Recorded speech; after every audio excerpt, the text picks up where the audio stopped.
Hello mes trésors, j'espère que vous allez bien. Aujourd'hui j'ai envie de vous partager une petite astuce que j'ai mise au point et que je trouve qui marche plutôt pas mal et clairement ça pourrait dépanner à mon avis d'autres filles. Alors en fait, je sais pas si ça vous est déjà arrivé, mais vous achetez un fard à paupières, la couleur en tout cas sur papier vous emballe et puis en fait vous rentrez à la maison, vous le testez et c'est pas totalement l'effet attendu, en fait même pas du tout clairement. Il est trop foncé, trop mat, on voit quasiment pas la couleur, on essaye, c'est surtout avec les couleurs foncées, on essaye, on étale et en fait ça fait noir alors que c'est censé être un bleu des mille et une nuits, non ça fait noir.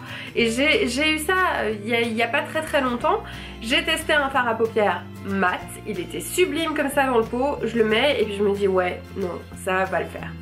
Donc j'ai mis en place une petite astuce qui va vous demander pas grand chose au niveau matériel et qui va clairement rattraper votre fard à paupières et qui va l'illuminer, le repailleter un petit peu et clairement laisser respirer les pigments qui sont dedans mais qui sont tellement concentrés qu'on les voit même plus. Donc là je vous montre le genre de fard à paupières que j'aime bien, très lumineux, très pailleté, dont la couleur ressort bien. Voilà, là on a un superbe kaki super lumineux et à côté on a un vert mat qui une fois posé sur la peau en fait rend quasiment noir, on voit même pas la couleur et ici je suis en pleine lumière et clairement ça fait très foncé. À côté vous avez un mauve que j'ai déjà retravaillé avec des paillettes et qui maintenant est beaucoup plus lumineux.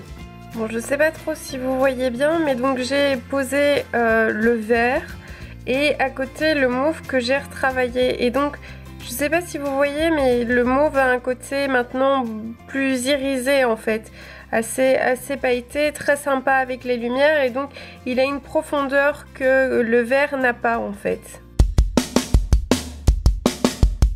Alors le matériel dont vous allez avoir besoin est assez simple, un couteau, votre fard à paupières de départ, un fard à paupières doré dans ce cas-ci parce qu'on est dans les tons verts. Vous utiliserez du doré également si vous êtes dans les tons rouge, orange, rose. Et puis si vous êtes dans des tons plutôt mauve, bleu, je vous conseille de travailler avec un fard argenté. Donc moi ici je pars avec le Gold Mine de chez Color Infaillible de L'Oréal qui va me servir à illuminer vraiment mon fard et à faire ressortir le côté vert que j'ai perdu.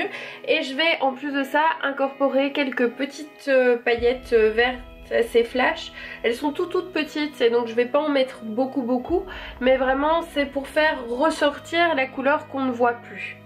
Alors ici de base j'ai de la chance parce que c'est une petite boîte et donc à retravailler c'est super. Si votre fard de départ est plus comme un de ceux-ci, pas vraiment dans une petite boîte, vous allez devoir vous munir d'un petit récipient, d'une petite boîte un petit peu dans le genre de ceci pour pouvoir mettre la poudre dedans parce que vous allez gratter, vous allez la faire tomber dedans pour pouvoir la retravailler à côté parce que clairement là-dessus ici c'est pas possible de retravailler. Première étape, vous allez aérer votre fard et pour ça avec votre couteau vous allez vraiment casser ce qui a été fait.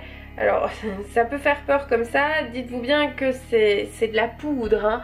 Donc c'est de la poudre qui a été écrasée, rien d'autre. Donc moi si je reprends ici mon petit opercule et que je le repositionne dessus et que j'écrase, bah, j'ai de nouveau un fard compact en fait. Donc pas de panique, vous ne cassez rien du tout, vous lui donnez simplement un petit peu d'air. Alors voilà, une fois que vous avez bien cassé votre fard, vous allez venir incorporer un petit peu de poudre dorée. Je viens prendre mon fard doré et je vais un petit peu gratter. Voilà. Et je vais venir faire tomber ma poudre dorée à l'intérieur. Je fais pas trop tout de suite non plus parce que je veux voir vraiment au fur et à mesure si ça me suffit.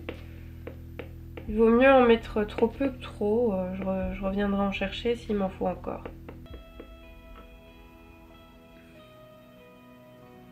Donc mon fard commence à être un peu plus irisé, je ne sais pas si ça se voit fort à la caméra, mais en tout cas le pigment doré fait ressortir le côté vert que j'avais perdu dans mon fard. Clairement moi je trouve que c'est pas assez donc je vais encore un petit peu en remettre.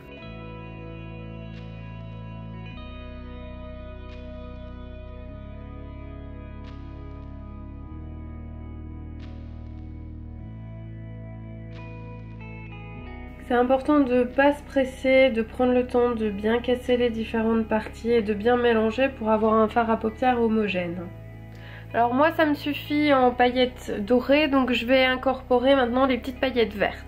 Je vais venir en prendre un petit peu avec la pointe de mon couteau et je vais venir les saupoudrer dans mon fard. Je vais commencer avec une pointe, je verrai après. Voilà, là on les voit bien. Moi je trouve que l'effet se voit mais pas suffisamment à mon goût, donc je vais revenir prendre une petite pointe. Je vais de nouveau venir saupoudrer. Et je mélange bien. Alors une fois que je suis satisfaite du résultat obtenu, ce qui est mon cas, je vais venir presser mon ombre à paupières. Donc là moi j'ai de la chance, j'ai le petit opercule. Si vous n'avez pas ça sous la main, vous pouvez tout à fait prendre l'embout d'un pinceau pour venir écraser en fait. Vous venez tamponner de façon à écraser votre ombre à paupières et vraiment voir ce qu'elle donne. Donc le peu de matière qui a un petit peu débordé sur les côtés, je viens la faire tomber à l'intérieur pour gaspiller le moins possible mon fard. Et je vais venir le presser. Et voilà. Alors voilà ce que ça donne une fois mon ombre à paupières retravaillée. Donc maintenant elle est beaucoup plus pailletée et je trouve que l'effet vert ressort davantage. D'ailleurs je vais vous la tester tout de suite sur ma peau. J'espère que vous voyez la différence et que le côté pailleté du vert ressort à la caméra. Je veux dire que moi en vrai je le vois fort, mais je ne sais pas si ça passe à travers la vidéo.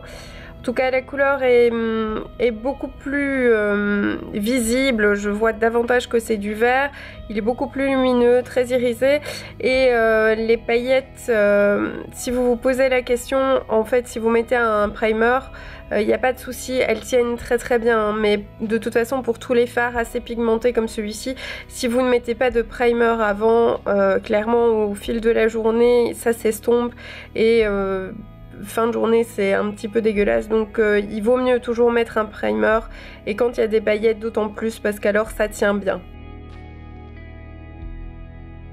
Voilà, c'est terminé pour cette vidéo aussi. J'espère que ma petite astuce vous aura plu et vous aura convaincu de ne pas vous séparer de votre fard à paupières, mais plutôt d'essayer de le rattraper et même de le personnaliser, parce qu'après tout ça vous fait un fard à paupières unique et c'est plutôt sympathique de se dire qu'on a un maquillage que les autres n'ont pas. Donc je vous invite à regarder mes autres vidéos si ça vous a plu, à vous abonner à ma chaîne, à me suivre sur les réseaux sociaux et je vous fais plein de gros bisous. À très vite.